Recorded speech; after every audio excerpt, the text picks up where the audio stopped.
Oh, howdy all, grab yourselves a beer, it is time for some Path of Exile discussion. Today I wanted to put together a quick outline to a high investment mapping strategy that is something I'm going to be giving a go immediately after recording this.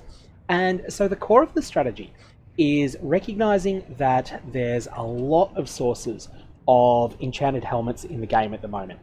A lot of them drop from things like the simulacrum and the like, but there's an insatiable demand for high item level versions of these helmets. And the simulacrum drops item levels up to 84, but mostly around 75. Other content that drops large amounts of enchanted helmets also caps around 83. So if you're running Heist, you'll get a lot of item level 83 helmets.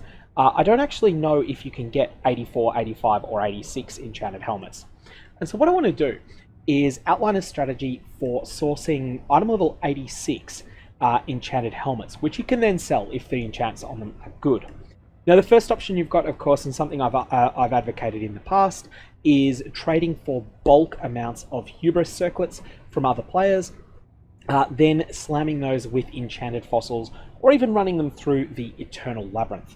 And that's one way you can do it. The other way that I wanted to try, and this has been inspired by just how cheap Delirium Orbs are this league, is I've rolled up a number of 40% delirious double labyrinth reward maps. Now, these are map tier 16. That means that the rewards that drop from the delirium layers are going to be item level 83. However, we're going to cheese it a little bit. We're going to use misinformation. There's quite an expensive item. It drops from Cirrus. It's a consumable, and it's a watchstone that adds +1 to the level of monster level of an area, and also amps up the effective modifiers on non-unique maps. This costs about 2.5 exalts, and it's the most expensive part of the entire setup. We're also going to use a Stalwart Defenders for another +1 level to area. This has the drawback of adding more monster life.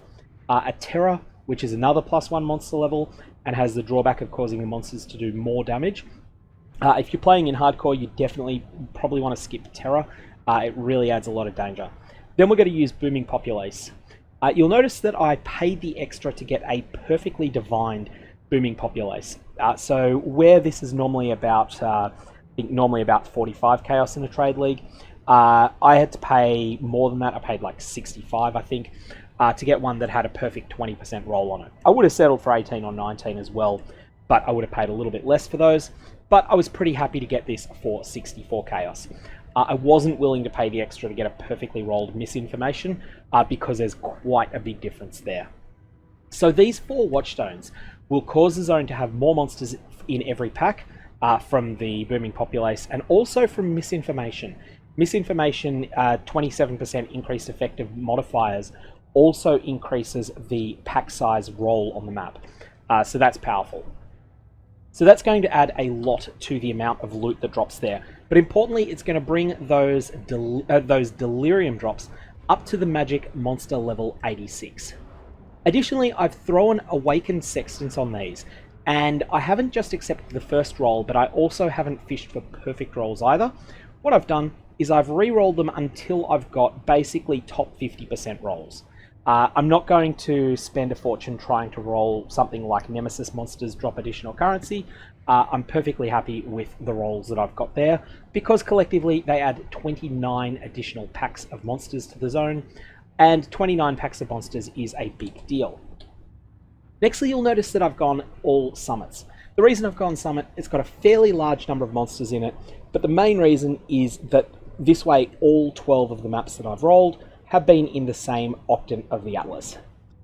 There's no real reason that it needs to be Summit specifically. Summit's just really easy to source 12 copies of, and that's because it's one of the natural tier 16 maps, which means that the only tier that it can appear on the Atlas at is tier 16, and that means that you can take any tier 16 map and hit it with a Horizon Orb a few times, and I think they cycle between Summit, Necropolis, and 2 other maps, Arachnid Nest and something else.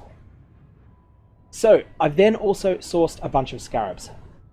I picked up 12 of each of these Scarabs. These are budget Scarabs.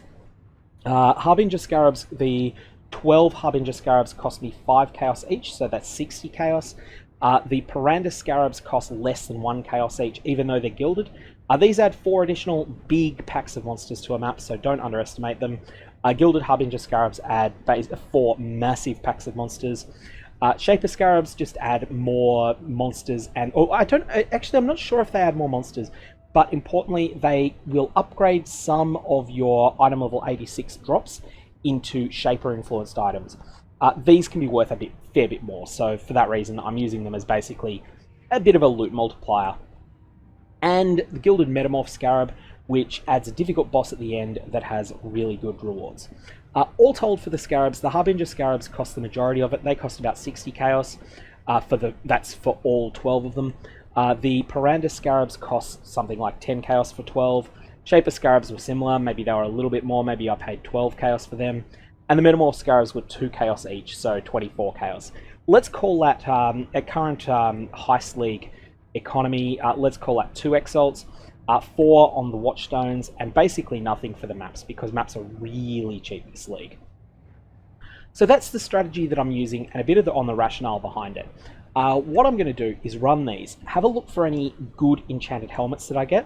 I'll also be paying attention to any enchanted boots that drop that happen to be better types of bases. Two-tone boots can't drop in the summit map, but you can get all sorts of other boots, sorcerer boots, slink boots, and the like. They can be worth something if they've got an enchant on them and their item level 86. So I'm going to have a look for those. I'm also going to run each of these maps using the Elva missions, which then adds a lot of extra monsters onto the map. And I'm going to add on one of the Zana mods. Not going to add Delirium because these are already 40% Delirious. But I will experiment with various other options as well. I may just settle for the 8% increased baseline quantity, or I may decide to go with Beyond, depending on how difficult Beyond feels. Anyway, that's a strategy, and a later video will show the results of it, but it's something that I think can fill a niche in the current league economy market. If you've got any comments or questions, though, definitely fire away. And I will, as soon as I know what the results of this are like, I'll let you know how it goes.